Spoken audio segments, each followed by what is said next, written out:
talk to us a little bit about data centers, or explain to Timmy kind of what kind of a big deal those are right now. Huge. So outside of manufacturing and warehousing, and those are the two dominant ones, that makes up the vast majority of the industrial inventory.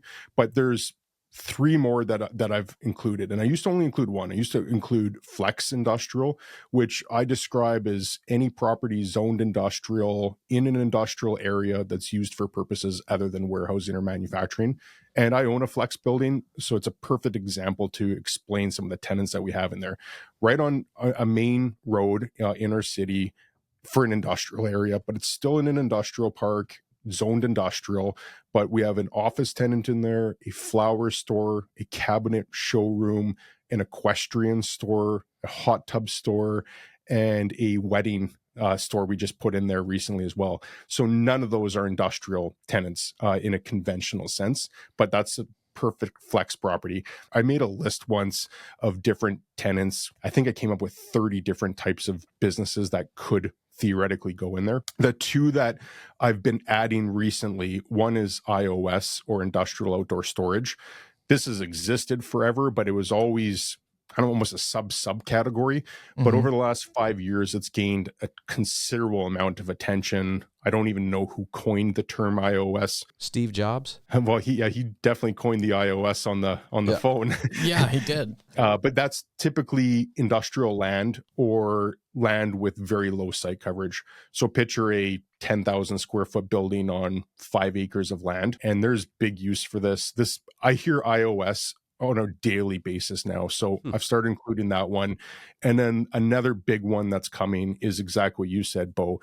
Data centers, EV production centers, gigafactories, which is kind of anything made for batteries having to do with EV vehicles, semiconductor plants. But there's one, this is just crazy to me, like how little the industrial sector still gets talked about in the grand scheme of things. In Phoenix right now, there's a $65 billion semiconductor plant underway from TSMC. $65 billion. Like, it's a staggering investment. Wow. Intel's doing that $25 billion one just outside of Columbus.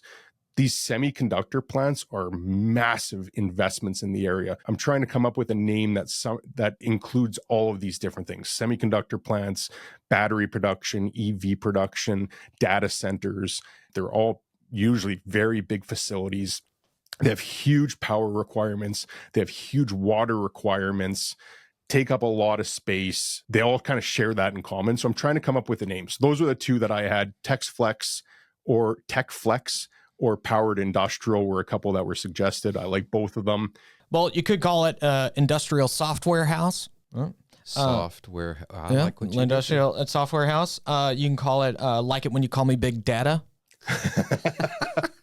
If anybody gives you any flack on any of these warehouses, you could say, well, you can megabyte me.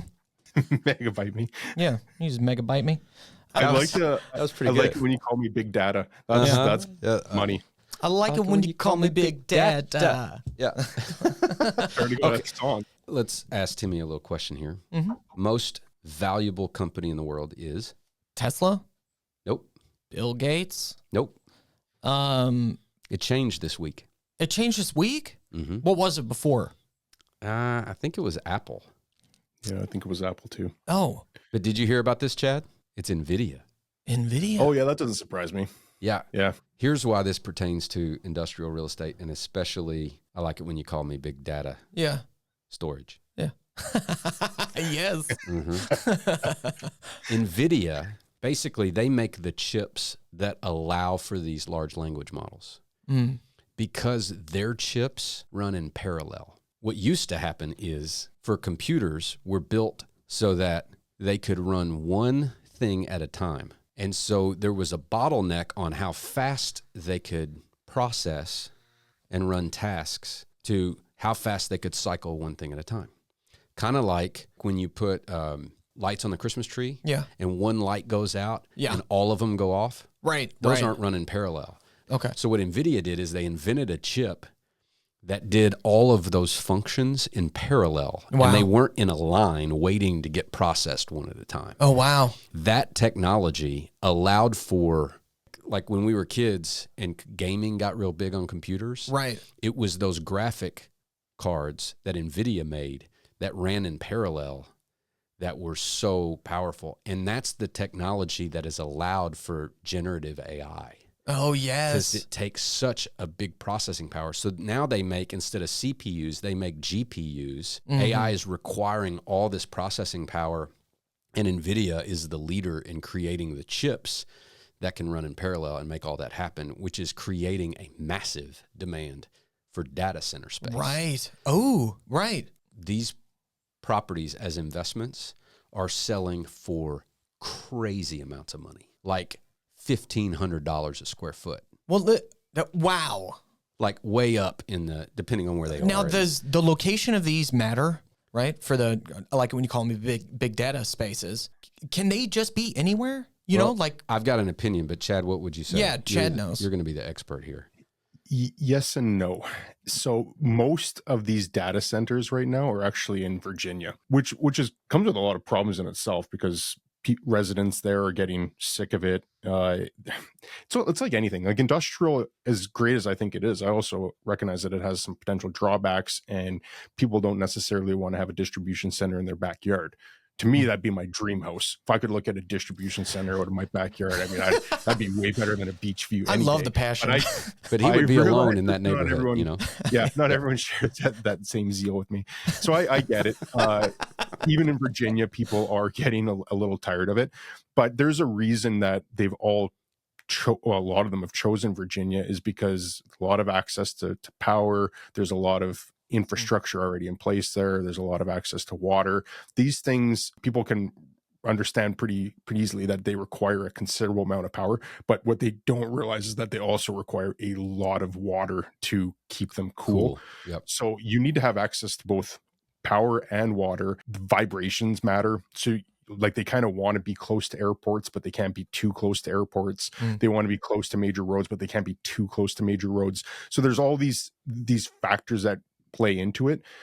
Ideally, people want to be close to big population bases because that's just the most efficient way to deliver it. But they still need to take into account what's the community appetite to have a big data center in the area, how much is available for power, and these things generate a considerable amount of power. Like in some cases, the equivalent of like 500,000 homes worth of power for one data center. Wow. And then you still need to have a lot of access to water and so forth. So there's a lot that gets factored into it.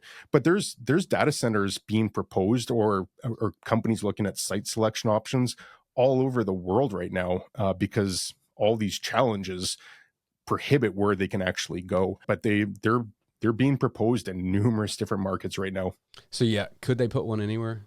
Yeah, but they're not. They're looking at the utility situation almost as much as anything else. But yeah, I wouldn't be surprised 20 years from now if data centers were kind of infilled all over. On that topic as well, this is a thought that I had recently, is that technology changes so quickly and often in unpredictable ways that what happens if we do have this race to add as many data centers as we can, and we see them popping up all over. They're built to be data centers and they're very expensive, like you said. What happens if it's 10 years down the road, there's a new technology that comes out, and this is way out of my lane, way above my pay grade, but if quantum computing or something I was thinking the same thing. along those lines can make it much more efficient to store all this data, because right now it's server intensive. If there is a technology that comes 10 years down the road or 50 years down the road and it renders a lot of this space unnecessary, are these buildings automatically obsolete, or do they require a considerable amount of money to retrofit? I don't know. Some of these things just keep me up at night thinking about like what could actually happen, because like we've seen it in office as an example, right? Is nobody factored in 2019, nobody was sitting around a boardroom table saying what's an existential crisis that could happen in our market, Right. And not one person was like, oh, you know what, a global pandemic could wipe out the need to have as much office space as we have, and we could have a tremendous setback. Nobody was thinking about that, but that was obviously a real risk. Are we thinking about that in industrial? Because everything cycle. And we will have that in industrial at some point. We can't just keep having this exponential growth that keeps going up. And data centers, as great as it is and as imperative and necessary as we need these to be right now, there still are risks that come with that. And I'd be very reticent to invest in data centers, even though they look so appealing right now. And like you said, Bo, they're going up everywhere. They're selling for crazy prices. They're in high demand. Those are some of the things that I wonder is, what does that actually look like in 10 years? When I look at something like that, like I would have heartburn with the risk for the same reason. Like, I've read a couple science fiction books where quantum computing is a real thing and it changes everything. Like, it's my lack of understanding of that industry that would cause me to be nervous about its potential obsolescence if some kind of tech just wipes out the need for it. Right. Exactly what he said. You've got single-use buildings that, what on earth do you do with all this space if it's not a data center? It's not well designed for anything else. All these people that buy dollar stores that are sitting in the middle of a cornfield, that's mailbox money for 10, 20 years. But when that stops being a dollar store, it's a barn with low ceilings. There's not really another use for it. So I'd have to get really, really comfortable with the industry, and I probably wouldn't go through the brain damage of doing that. Right. I'd probably just avoid investing in data centers. Well, all this, like with the data center and stuff, have you seen Silicon Valley, Chad? I haven't, no. In the show, this guy is creating a new internet, and he figured out a way to access everybody's phone to share data. So it's not all at some kind of data. So he's using the excess capacity of everybody's phones for data storage. And so he's able to compress the data down in a way where it's still on your phone, but it's not taking up data space. It's using space throughout the whole network of all phones. And so that just made me think of, what you're talking about there. It's like, something very easily could come about with how fast technology is moving. Yep. To not need all that space anymore, physical space. Well, let's talk about classes a little bit, because I really want to get Chad's opinion on. If you like that, you can watch another clip right here. If you want to watch the full episode, right here. Do it.